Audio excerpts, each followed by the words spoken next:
Hi friends, this is Rajnikant and welcome to RK Current Affairs. So friends 5 minutes and 5 టాపిక్స్లో భాగంగా మనం ప్రతిరోజు అయితే 5 topics important topics అయితే discuss చేయడం జరుగుతుంది. ఎందుకంటే 2024లో నోటిఫికేషన్స్ దృష్టిలో ఉంచుకొని 5 మినిట్స్ అండ్ 5 టాపిక్స్ని మనమైతే డిస్కస్ చేయడం జరుగుతుంది. ఇందులో టుడే మన ఫస్ట్ టాపిక్ వచ్చేసి జీడిపి. జీడిపి అంటే మీ అందరికీ తెలుసు, గ్రాస్ డొమెస్టిక్ ప్రోడక్ట్. అంటే ఒక భౌగోళిక ప్రాంతంలో, అంటే ఒక దేశంలో ఉత్పత్తి అయినటువంటి వస్తు సేవల విలువనే మనం జీడిపి మనం చెప్పడం జరుగుతుంది. అయితే ఈ జీడిపిని రకరకాల సంస్థలు అంచనా వేస్తుంటాయి. మనం ఇంతకుముందు వీడియోస్లో డిస్కస్ చేసినట్టు ఏషియన్ డెవలప్మెంట్ బ్యాంక్ అనేది 7%గా దాన్ని అంచనా వేయడం జరిగింది. అయితే ఇక్కడ వచ్చేసి ఇంటర్నేషనల్ మానిటరీ ఫండ్ ఐఎంఎఫ్ అంటే ఇంటర్నేషనల్ మానిటరీ ఫండ్. ఇది అంతర్జాతీయ లెవెల్లో ఫైనాన్స్ సంబంధించినటువంటి సంస్థ.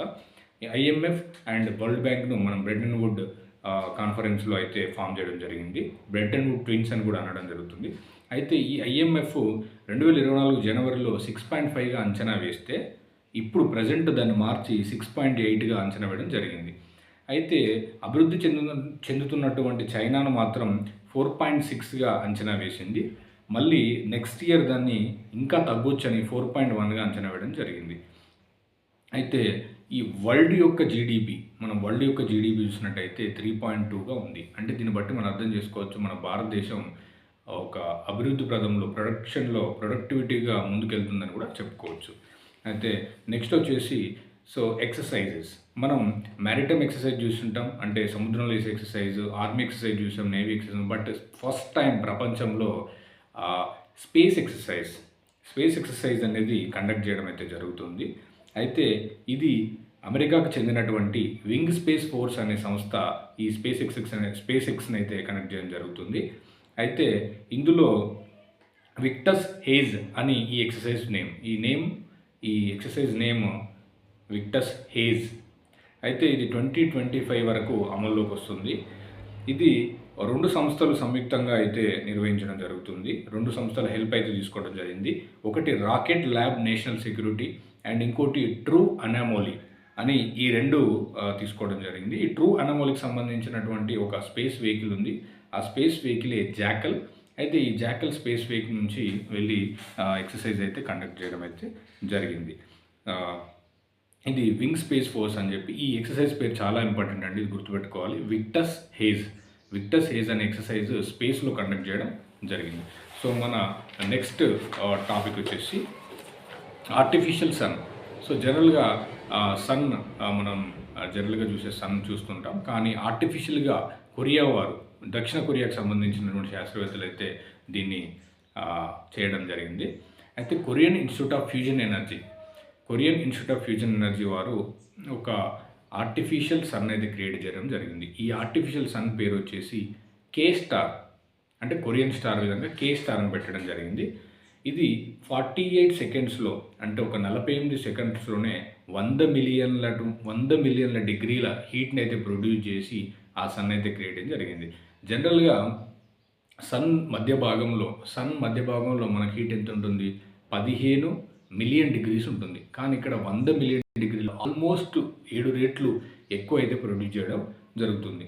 అయితే ఇది హైడ్రోజన్ మరియు హీలియం అణువులు 2 కలిసినప్పుడు, మిక్స్ అయినప్పుడు, అంత ఫ్యూజన్ అయిపోయినప్పుడు అంత హీట్ అనేది రావడం జరుగుతుంది. జనరల్గా నార్మల్గా అయితే ప్రొడ్యూస్ కాదు.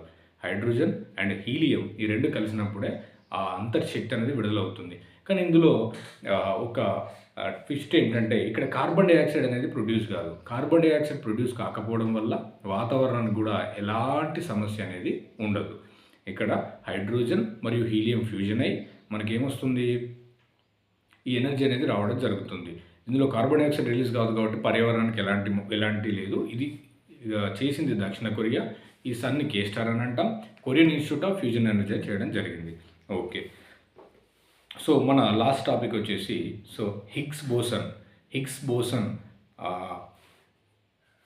అనే ఏదైతే ఎక్స్పెరిమెంట్ రిలేటెడ్ ఉందో, ఇతను చేసింది ఎవరంటే పీటర్ హిగ్స్.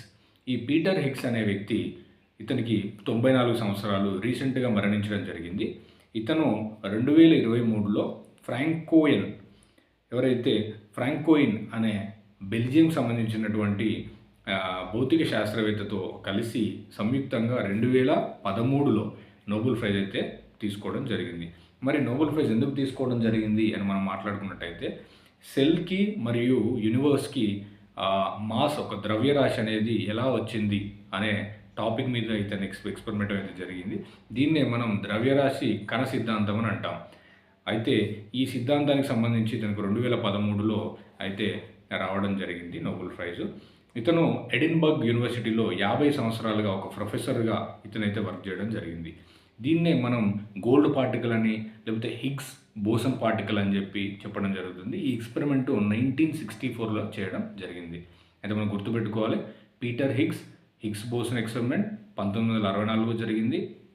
ఇతనికి నోబెల్ అవార్డు 2013లో బెల్జియంకి సంబంధించిన ఫ్రాంకోయిస్తో కలిసి ఇవ్వడం జరిగింది. ద్రవ్యరాశి సిద్ధాంతానికి ఇతనికైతే నోబెల్ ప్రైజ్ రావడం జరిగింది.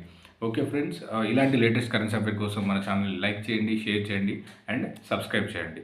Thank you.